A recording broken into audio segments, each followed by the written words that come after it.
Hey guys, welcome to another episode of the High Ticket Coaching and Consultant Strategy and Growth Show. Now, if you listen to this interview anywhere else but within our private community called High Ticket Client Attraction Insider Circle, then definitely come check us out. We'd definitely love to have you. So today I want to introduce you to one of the members of our community, Benjamin. Welcome, Benjamin. Hi, thanks for welcoming me. Yeah, you're welcome, man. So just so the guests know a little behind the scenes here, this is our third time trying to record this, and we've been having some connection issues. So I've asked Benjamin several questions already, and I basically know his life story over this past 3 takes, right? But with that being said, Benjamin, tell us, what is it that you do? So I'm the founder of New World Together. It was originally a non-profit working as a think tank and advocacy group, and today it's evolving toward a company, a for-profit company, working to share information about global sustainability, self-development, and how to act in order to make this world a better place. Mm-hmm. Awesome. So with your story, right, you said, how did you get started on your journey? I know you said you worked in corporate. How did your story get to the point where you're now focused on global unsustainability? Yeah, so I used to work for corporations. I had a very successful 10-year corporate career. And during that career, I become more and more concerned about the lack of sustainability of our ways in general. And it's something that I could observe directly in the behavior of my peers in the corporate world, with this focus on short-term profits and this lack of attention on social and environmental consequences. And that's something that really affected me, because I was regularly confronted with scientific reports that were telling us, confirming me how bad the situation is, because I could observe it by myself. My family is from, part of my family is from the countryside, and we've seen the situation deteriorating over the last decades. Insects disappearing, the weather changing, etc. And so I was confronted regularly with scientific reports that confirmed that climate is changing. There's a mass extinction. There's a destruction of the planet ecosystems. And I could easily make the connection between the behavior I was observing in my environment. And so that created a lot of discomfort. And over the years, that discomfort became more difficult to live with. The cognitive dissonance became more difficult to live with, to a point that I really had to make a choice, which was remain in this state of tension and of cognitive dissonance, or to take a leap of faith and toward the unknown, and in order to try to have a meaningful life, in order to try to have an impact for the better. And I choose the second option. And that led me ultimately to the project that I'm doing now. Mm-hmm. Awesome. So how did it work for you when, because as you said, that's a pretty big project you've kind of taken on, like global unsustainability. That's a really big project. So when you had that idea of saying like leaving your corporate job to do this, did you have like a team of people already with you? Or was it just an idea you just had and it was just your vision? You just said, this is what I have to do. It was more like, this is what I have to do, but I didn't know how I was going to do it. And what's very interesting is that my first vision was to go and fight the bad guys. I mean, that's all I knew how to do. I was like, okay, let's go fight those people who are destroying the forest in Borneo or in Kalimantan, or let's just find somebody to fight. And ultimately, that didn't work out. And what I found myself fighting was my inner demons. aka, my limiting and destructive beliefs, my fears, my unresolved traumas. And what I thought was going to be an outer journey to change the world became an inner journey to reconnect to myself. And it's the project I'm doing now is the result of that inner journey. Because to me, there's an interconnection between our inner world and our outer world. And the destruction that we see on the outside is a reflection of the imbalance that we have on the inside. And that's what that journey led me to understand. And this is what my project is about. So when we talk about global unsustainability, of course, it may sound very overwhelming, but not if we understand the root cause of the problem, which is our own unconsciousness, our self-disconnection. at the individual and collective level. And that's something that we can solve. There are ways to solve that once we are aware of it. Mm-hmm. Okay, so you said when you first got started, the initial thought was to say, "Hey, let's go get the bad guys, right? Who are the guys cutting down the forest, and where are they at?" But then, as you said, when you went through, you realized you started facing your inner demons and stuff like that. So, how did that transition happen? What did you did you actually go out and like seek out individuals cutting the forest? Like, did you actually do that? How did it Yeah. convert into now saying it's your demons? How did that shift happen? Well, it's a very long story. I mean, I try to make it short, but basically, I found a few projects to launch against some nasty initiatives, and somehow it didn't pick up, and I got increasingly frustrated and stressed out about it. And so, in order to gain some peace of mind, because that was really disturbing, I went through to a meditative retreat, basically a 1 week silent meditative retreat. And that became like one of the most difficult experiences in my life, because I was obliged to face myself, and I was obliged to face my own lack of inner peace. And that was the stepping stone to a 1.5 year journey of, I mean, even still ongoing now, actually, a journey that's still ongoing, but a journey of reconnection, of realization, of unpeeling the false beliefs that filter our perception of reality, to reconnect to what is really true to ourselves and to the world around us. And that has been so transformative. And it's the essence of this journey that I also intend to share through my project, because I think it's a journey that many of us will have to go through in the coming decades.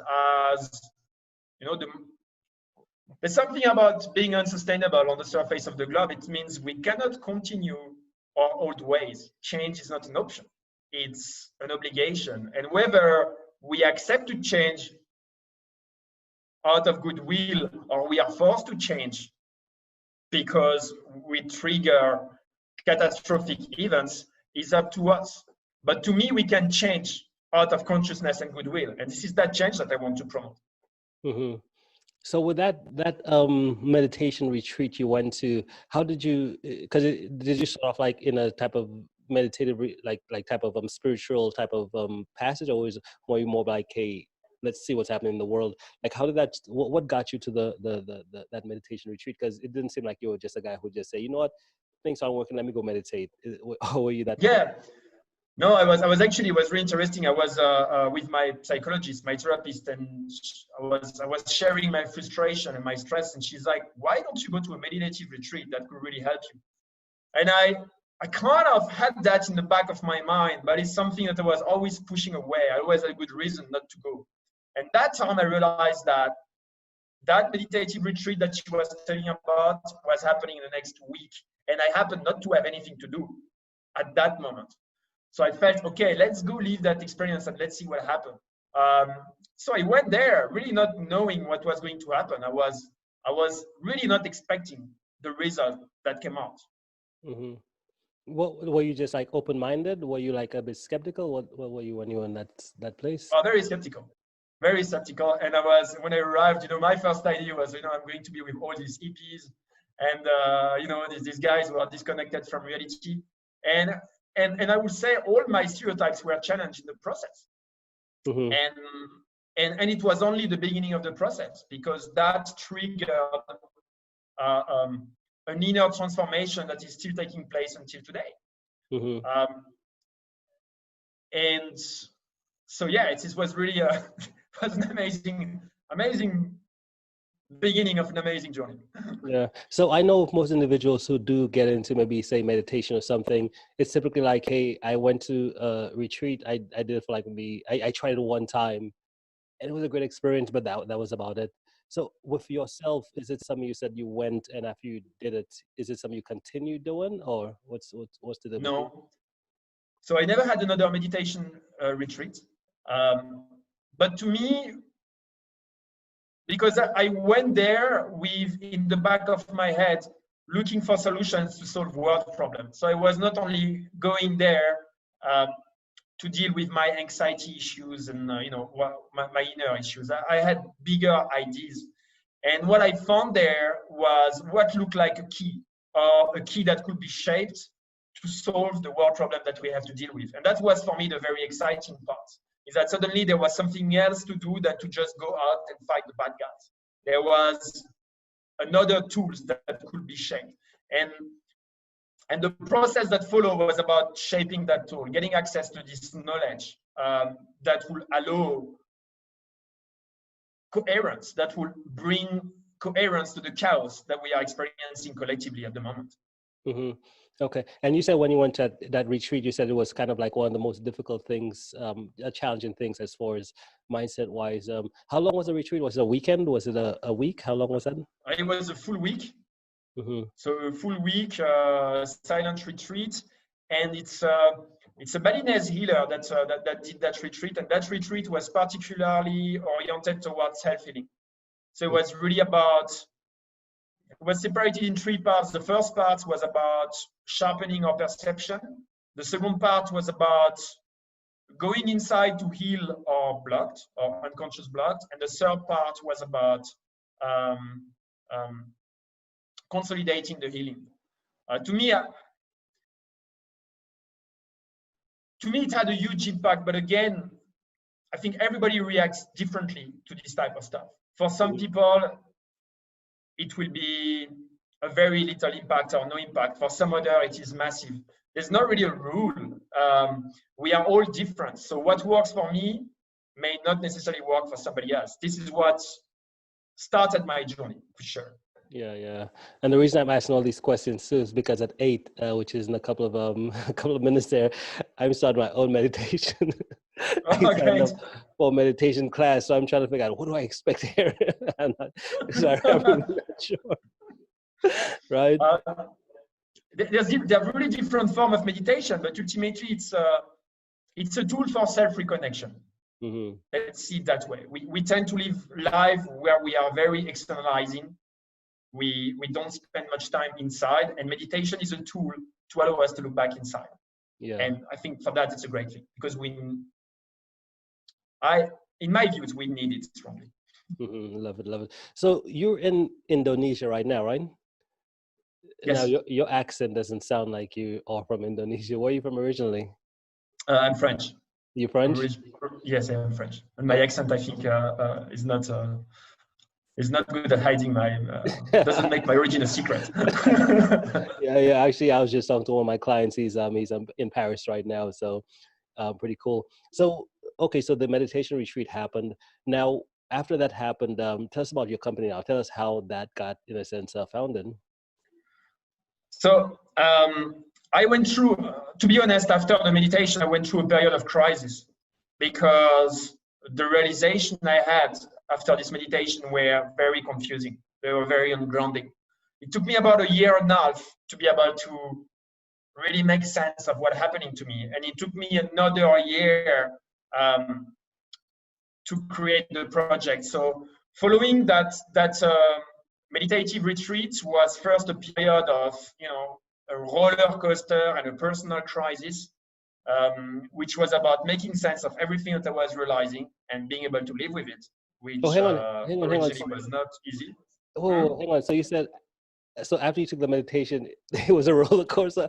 After you took the meditation, everything was just like perfect afterwards. That's not how it worked. No. It was the beginning, and trust me, because to me it's like, I could call it the death of the ego, of my previous identity. But I couldn't really reconstruct the new identity straight away. I had to rediscover, relearn everything. I found myself like a newborn that has to rediscover everything, because all my beliefs kind of vanished, my previous beliefs, and the new ones were not yet structured. And that was a difficult path. And I out of this crisis period, I came out, to me, much more coherent and healthy than before. But for a while, it's been very disturbing, and I wasn't sure I was going to make it, safely on the other side. Making it on the other side was also, for me, is when I started to see what I could do with this knowledge, which is my project. Because at the beginning, honestly, I was realizing a lot of stuff, but I was feeling more like marginalized than able to do anything with it.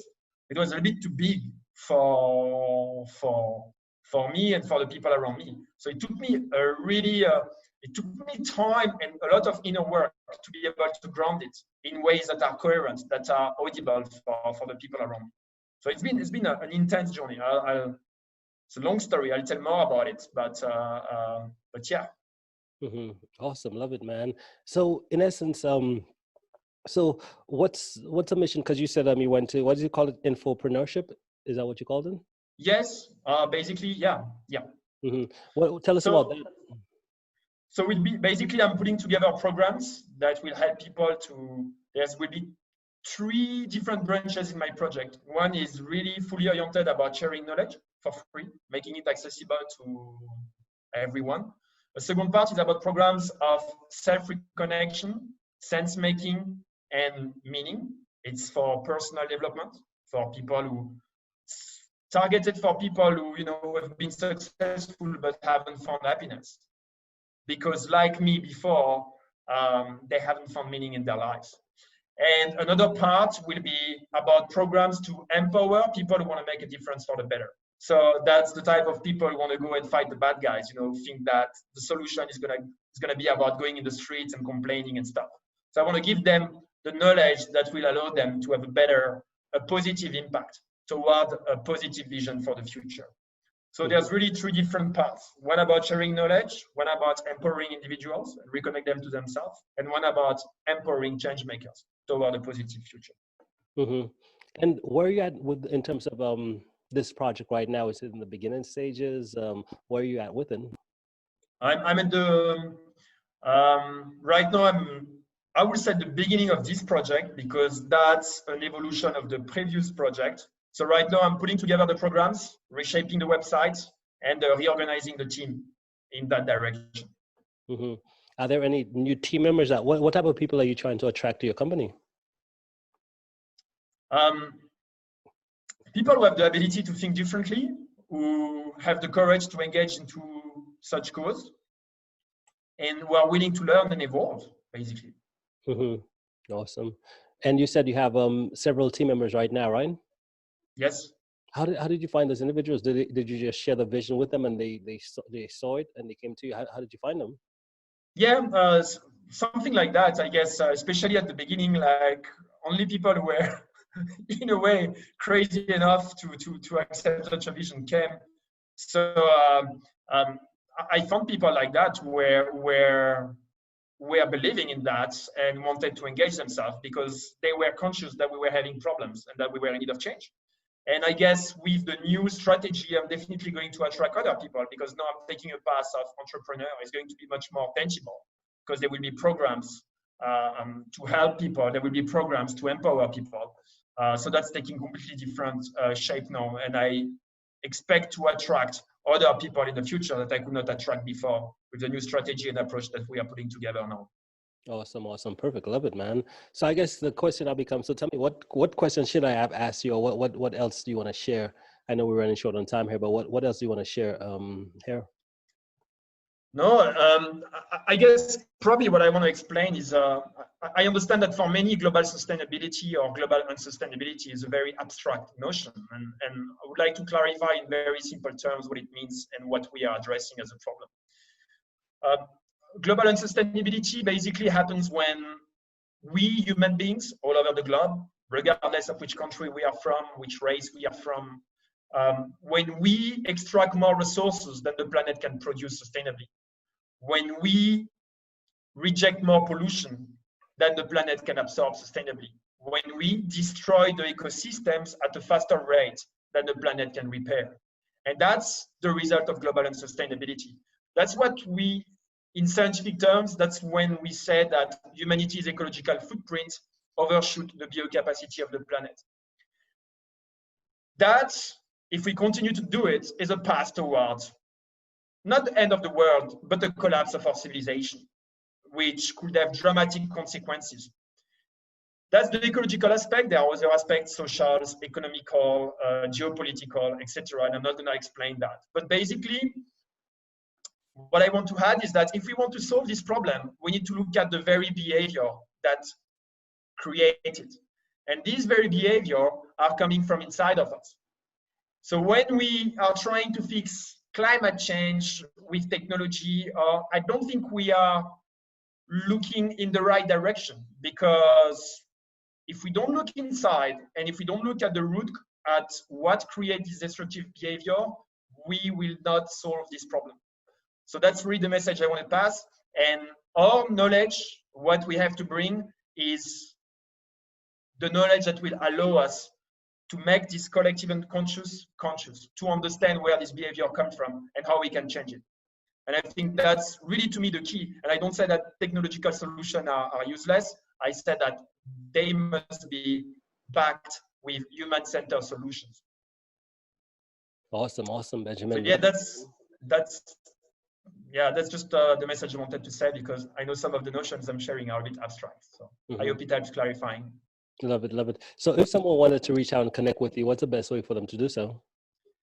For now, you can go to our website, newworldtogether.com. You will find our contact. I will access your email if you contact us through there. And yeah, just follow us otherwise on our Facebook or Instagram. But yeah, we are online, and we will be, as we are rebirthing now, we will be coming stronger in the near future. So expect us to be there in the coming months, stronger than before. Awesome, man. Love it. Well, hey, Benjamin, thank you so much for making the time to be here today. Really appreciate it. And we'll be in touch, okay? Thanks to you. Yeah, let's keep in touch. Thanks for your energy, and thanks for your beautiful question. I really appreciate it. And all the best. Awesome, man. Thanks for the work you're doing anyway. It's awesome. Really nice. Yeah, thank you, and enjoy. Yeah, you too. Enjoy. Have a good one.